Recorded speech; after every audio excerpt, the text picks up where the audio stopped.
Yo, what up, YouTube? It's Big Lou tapping in with What It Do with Big Lou. Just want to give you guys a quick little kind of funny story. My first time in the county jail.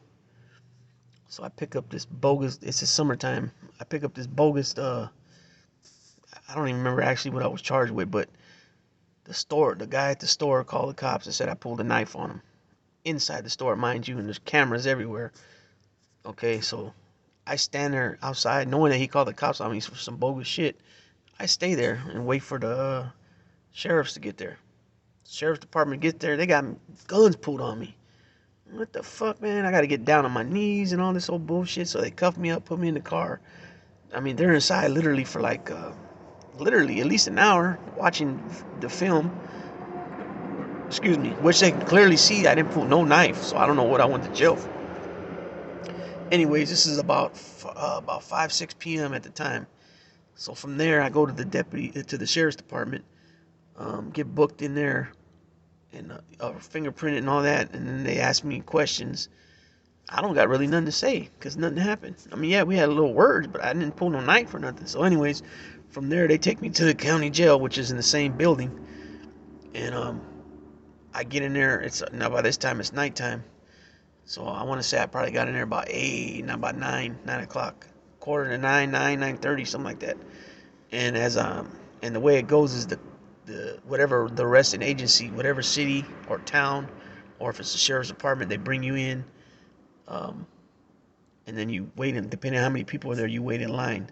Once it's your turn, the correctional officers on the other side will let you through, and then they'll take the cuffs off, and then they'll give them back to the arresting agency and the arresting officer or deputy through there's a little slot that opens up like a tray slot, but it's for handcuffs and paperwork, stuff like that. And and what they do is as soon as they take the cuffs off you, they pat you down and they ask you some questions like if you're homosexual, if you're want to hurt yourself, thinking of suicide, stuff like that. If you're a gang member, things like that. And then they pat you down, and then they make you take your shoes and socks off, and then they take your picture, and then they kick you to the chairs. So the chairs are like these comfortable chairs with cushions, and there's a big screen TV there. Okay, so before I even, as I'm waiting to get patted down and all that, and they're asking me these questions, it's all see-through glass, and you can see, and I can see people sitting in there that I know. One is my cousin, first cousin, and a couple guys that grew up in that little area we're from, in the neighborhood, I should say. And so after they, finished taking my picture and patting me down, they let me go sit down. So I go over there and I'm telling them what happened. And I don't know how long we're talking, maybe an hour or so, I don't know. But anyways, the big screen TVs there, and I don't mean flat screen, I mean the old school big screen TVs. And it's like golf or something, some bullshit on. And my cousin, him telling me, hey, okay, cuz, go over there and tell him to change the TV. So I get up thinking I'm cool and shit. And I go up there and ask the cop if they can change the TV. And he tells me something smart, like the TV don't change or something like that. So I take off back to sit down, so my back's to him. As soon as I get to my row of chairs I'm sitting at, I round the row, and now I can look, to my right, and I can see the correction officer just staring at me. So I look back, and I don't remember if I know I didn't say nothing, but I kind of mugged him back. So he tells me, come here. So I walk all the way back, which is probably like 30 feet. And just before I get to the podium counter where he's at, uh, COs come from everywhere, just snatch me up by both my arms, and they're like chicken winging me, you know what I mean? Where they got control of you from your arms, and they take me to a cell that's in the back behind the podium, and there's like, that's for uh, problematic people, and which I didn't think I was, but anyways, he thought different, so they snatched me all up, took me back there, slammed me on the floor, and like I said, they had my arms all fucked up, and it was hurting. It was hurting. I ain't gonna lie.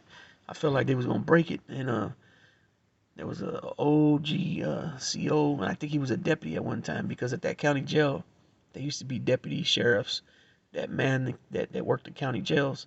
Most of them were young in their careers because you have to work the county jail for a couple years before you can go to the streets as a deputy.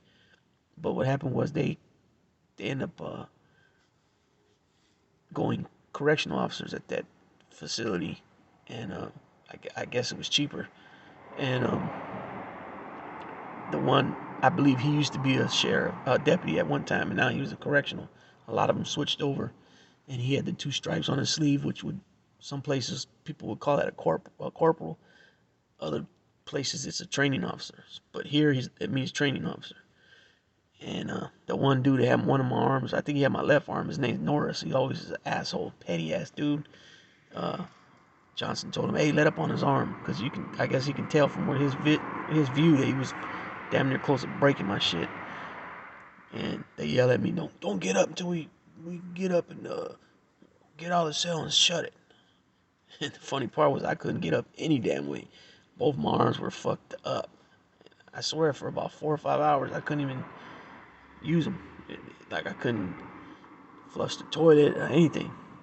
And anyway, so from there, I make it finally to my cell, but I don't go to the regular GP. They put me in ADSEG, which is the hole, because that incident with the cop. And so I don't see nobody. I have no cellie. So that ended up being a weekend. So I ended up sitting in there for 2-3 days. I think it was a Thursday night when I got arrested. So I was in there Friday, Saturday, Sunday. Finally, Monday afternoon, I make it to court, which is 1:30. I get on the bus. They load me up on the van, and now I see everybody I was with that night, Thursday, when the cops snatched me up. So they're all laughing and shit like it was funny, right? And they were just saying that when they snatched me, my hat flew off. My cousin said he grabbed my hat, and they were all laughing at me. They were all way older than me. You know, here I'm barely 18 years old, and so I go to court, and the charge was just dismissed because it was bogus. There was no whatever. I didn't put a little knife on him. Nothing. We had a few words. That was it. So they let me go. And then that didn't last long. I ended up catching some new shit soon after that. But just thought I'd tell you guys a little funny story about when I got my arms chicken winged, almost broken off. And for some petty shit. But anyways, Big Lou tapping out with What It Do with Big Lou. All right, people.